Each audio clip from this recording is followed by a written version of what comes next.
Hello guys, welcome back to this channel. In this today's tutorial, I'm going to show you how you can lock out Telegram account from all devices.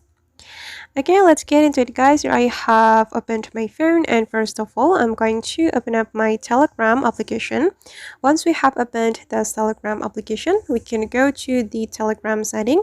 You can click on the three lines first and then go to the settings. Okay, in the settings menu, you have to scroll down until you find the devices setting, this one.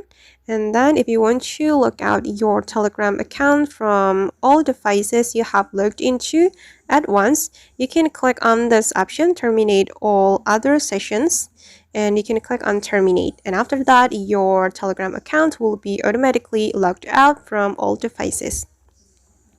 Alright guys, and that's all the way to log out Telegram account from all devices at once.